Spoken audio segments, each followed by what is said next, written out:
We just had our best quarter yet. I'm gonna walk you through our financials.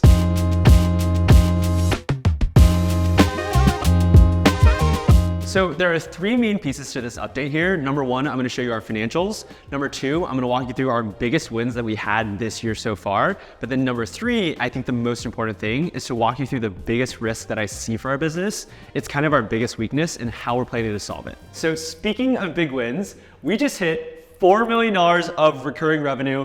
Here's the team celebrating, cue the dancing lobsters. And this number is just so wild to me because just 2 years ago, for perspective, y'all, it was literally just me. Like, it was just me coding alone in my dorm room, having absolutely no idea what I was doing, begging people to use Stan. And now when I think about $4 million in recurring revenue, what that really represents to me is like the 10,000 customers we have, this whole team that I get to work with now, how we're getting to celebrate, how we're getting to build towards this mission. We're like building this community, and that's like, yeah, the number is really cool, around $4 million in recurring revenue, but this here is just like, from Sad Boy John alone to this, like that's what feels really good. With this huge win setting the context, I think it's now time to show our financials. And y'all, I know this might look really intimidating, but I promise you it's really simple. I'm gonna walk you through it so you can learn how to read a P&L statement. But basically, the most important number here is just this one right here. It's our annualized recurring revenue, which you can see at the end of this quarter here in June, we just broke $4 million in ARR. And so y'all, all the other numbers here on this page are our key metrics that build into this recurring revenue number. So for example, we have our new free trial signups where anyone who wants to potentially use Stan gets a free 14-day trial, where this is the amount of people who've signed up for that trial. And then from there, some percentage of those people convert into active customers, which we report here, and that turns into our recurring revenue. And y'all, looking at these metrics now, I'm just realizing we've grown almost 20% month over month, which is just crazy growth. We basically almost doubled since prior quarter where we were around 2 million ARR. And when I think about this here, it's really because of something that's the secret to our business, which is what we call our growth flywheel, which basically is this idea that as the more you invest into your company, the better it gets. Where for us, what that looks like is when you think about a new customer joining Stan, what we've realized is that our customers are our best salespeople, right? When you have organic word of mouth, when someone loves your product and they tell all their friends, that's the best way to drive new customers.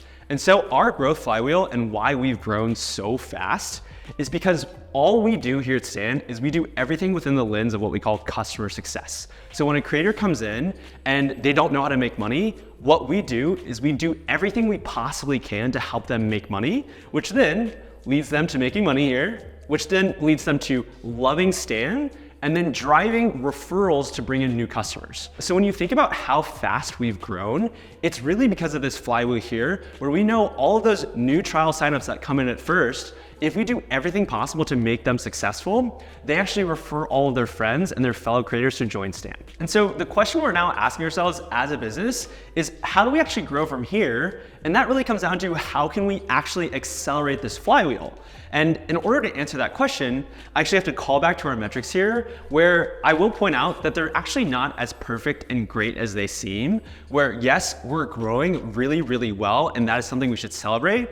But I intentionally at first didn't talk about the main key metric here that I'm really worried about for the sake of our business, which is our churn rate here, where I added this little emoji because this is how I feel about it. And so this churn rate, y'all, is an existential risk for our business. So I'm gonna walk you through number one, what even is churn rate? Number two, why that's such a scary thing for our business. And then number three, most importantly, our game plan for trying to beat it. But before we get there, it's time to celebrate some big wins. So one of the things I'm most proud of our team for this quarter is that we launched one of our biggest features to date, which is email marketing. So basically, we're taking on the MailChimps of the world, where we launched an email marketing feature here to save our customers a ton of money, where instead of having to pay thousands of dollars for a MailChimp account just to manage a couple thousand contacts, now people can do this in Stan along with the rest of their subscription for just $99 a month. And the reason why I'm so proud of the team for launching this is because it was the first time that we as a team really had to work as a team together on a big initiative, where our engineering team had to hustle for months on end to build this massive feature. And then in order to make all that engineering work worth it, we on the business side actually had to do everything we possibly could to help launch this new feature to our customers. But at the end of the day, what was so cool is after we launched this, we started to see all of our customers who actually adopted this feature make even more money on Stan. And so all of that good energy actually propelled us into our team offsite, where I took the team to Seattle, where we have basically two purposes. businesses. Number one is we needed to align on our future strategy. So this is us here having a meeting and then doing a really cheesy team high five. And then from there, we really just hung out as a team and just had a lot of fun, where we did a scavenger hunt in downtown Seattle, and then we went to go see a Mariners game. And all of this fun and hard work combined led all of us to feel really good about what I'm about to present to you next, which is our Q3 strategy. But before I do that, we actually have one last big win that I think is really funny, which is we hired our very first intern, Henry, who I think we should go bother right now because he has a really cool story. All right, so Henry cold emailed me a bunch of times and he has a really solid background, so we're gonna ask him how he got this job here. Hopefully he's not on a call. Oh, he's not even here. He's on a call. Find the intern. There's Alyssa. So we can't find our intern. What good are interns for otherwise? There he is. Look at him. Are you playing hooky? What? Were you playing hooky? I was trying to find you. Really? No, I've been on calls. I got stuck in this thing too for probably 5 minutes. I didn't realize you had to push, and I was pulling it. It's really claustrophobic in here. The lighting is ominous. So this is Henry. Yes. He's our new intern for the summer. That's true. Henry, what is your story? Yeah. Okay, all right. Should I stare at you or should I stare at the camera? Oh my God, I'm acting unprepared. I've been thinking about this for a long time. Okay, so my story is, I'm from Wisconsin. I was homeschooled. I grew up playing soccer. I then transitioned from soccer and I started doing comedy. I just finished undergrad at Stanford studying econ and philosophy. And I'm staying to get my master's right now in journalism and taking classes at the business school. And so why were you interested? Why did you email me about working at Stan? I have been watching your TikToks since you started, actually. Cringe. It was like during COVID and I, was on like Stanford TikTok and I saw your TikTok. So I was like following for a long time. And I was really excited. It was when I was starting to get more interested in like business in general. And so I was watching your videos and kind of curious to hear. At first, I was like recruiting for Goldman. So really it was like, you're like sharing your tips and tricks. And so that's how I started. And then I started kind of simultaneously becoming much more interested in the kind of independent content creator space, because again, like I'm really interested in comedy and it's really hard to get comedy writing jobs right out of college. And so what a lot of people are pushing people to do now is like really just start pushing your content on YouTube or on TikTok. And so I started thinking about that space more. And then you like also started thinking about like working on that space too. And so it's kind of like the perfect combination. So I've been following for a while.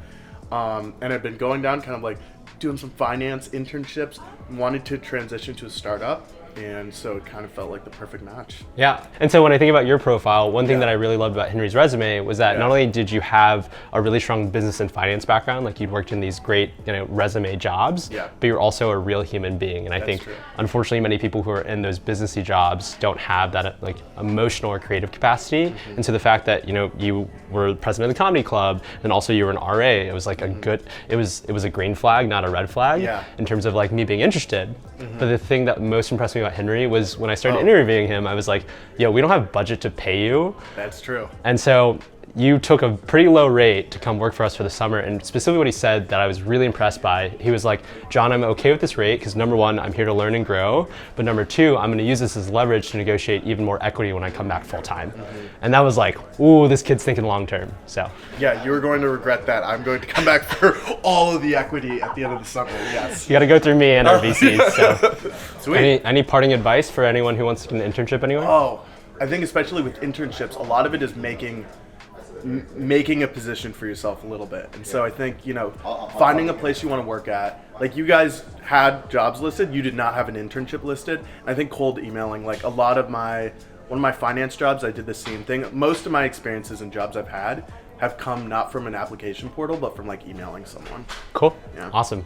Sweet. Please like and subscribe so I can get out of this box.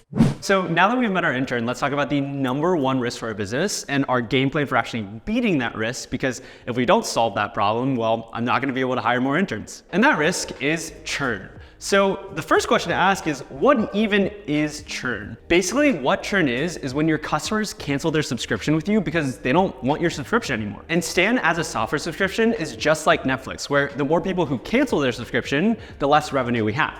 But here's the thing.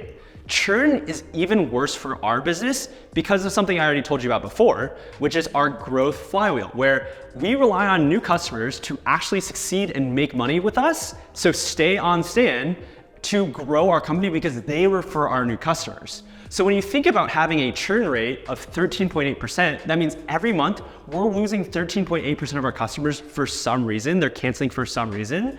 Think about how that decays across the board across our flywheel. Where if you think about it, a perfect flywheel means that 100% of the people that come in actually end up being successful on Stand. They figure it out, they make money for themselves, they build their own business, and then 100% of those people actually refer new people. But the reality is we have drop off across the board. So people maybe are joining, but then they're not actually setting up their store. Maybe they're getting confused by Stand and the software because we haven't done a good enough job on the product, or maybe they're just not making money. And then lastly, maybe they're just canceling before they ever refer a new person, even if they like the subscription themselves. So you start to see how this monthly churn number trickles down across our entire flywheel and decays the growth of our business over time if we don't fix it. So naturally, we have to ask the question, what's our game plan? And that starts with one of my favorite things ever, which is a pie chart.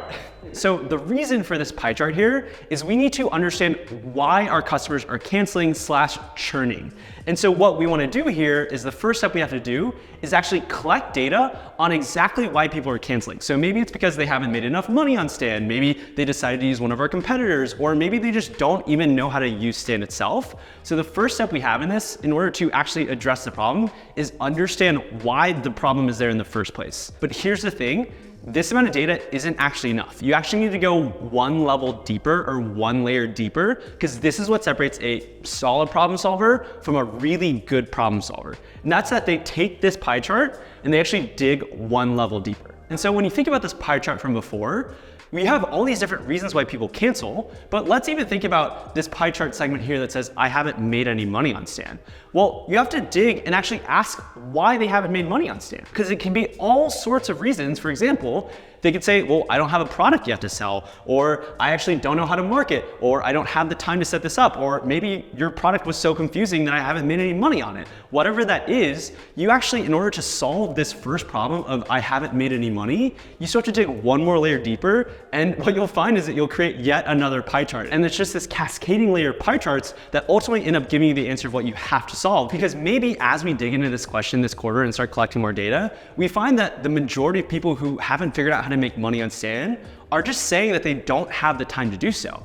And so what we need to do then to solve that problem and lower our churn rate is think about creative solutions for how we can actually short circuit the amount of time it takes for someone to set up their Stand store. So maybe, for example, we leverage AI to actually build someone's store for them. And so the way to solve churn is to take each one of these segments in your pie chart and break down exactly why that problem is happening, and then create solutions and systematically address every single piece of this pie here so that hopefully you don't have any more churn. So this is the game plan that you're gonna see us try to execute this quarter.